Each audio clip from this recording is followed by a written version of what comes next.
Hello everyone! Welcome back sa aking YouTube channel. In today's recipe po, gamberi in padella con pomodorini. Sa Tagalog po, ginisang hipon sa kamatis sa kawali. Napakasimple lang po siya.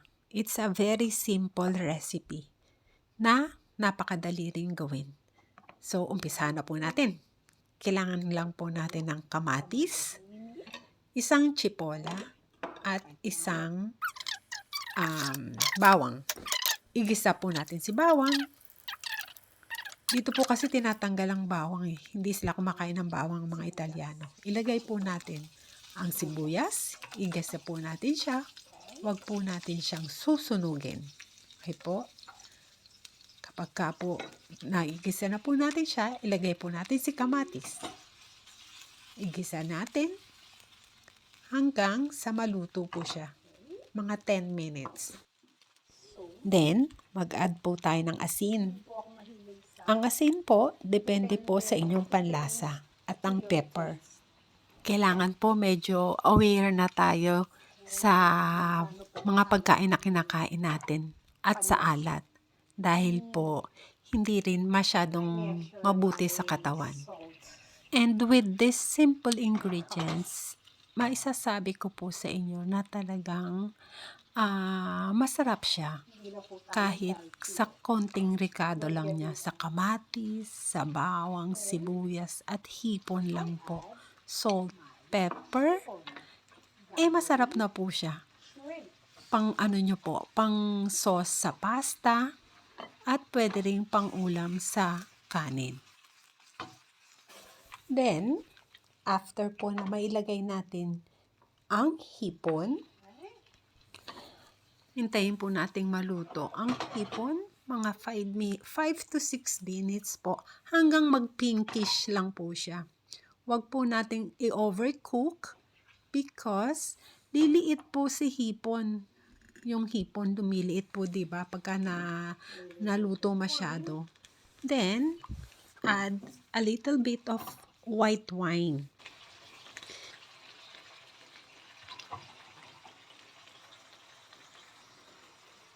Just leave for 1 minute bago po natin siya haluin with the wine para po mag-evaporate yung kanyang anong tawag dito? Alcohol. Yes! Then, after 1 minute,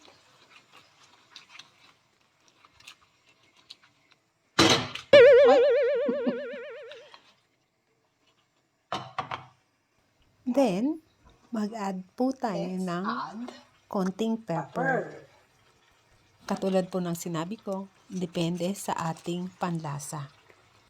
After po na mailagay natin ang wine at ang pepper, maghintay lang po tayo ng ilang minuto. 10 And then, minutes. maglagay po tayo ng parsley. Panglasa rin po siya. And then, that's it po. Luto na po ang ating ginisang hipon sa kamatis.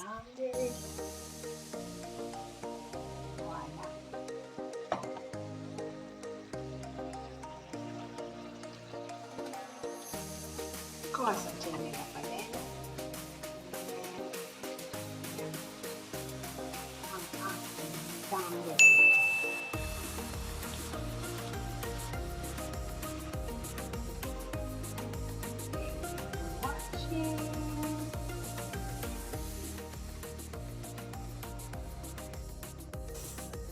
If you want your sauce to be thick, tanggalin po natin ang hipon. Then,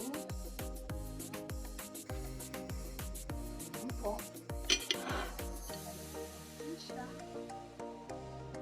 Thicken. And let it cook hanggang po mag-thicken na yung sauce niya.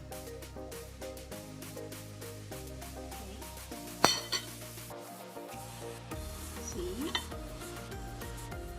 Thicken na po siya.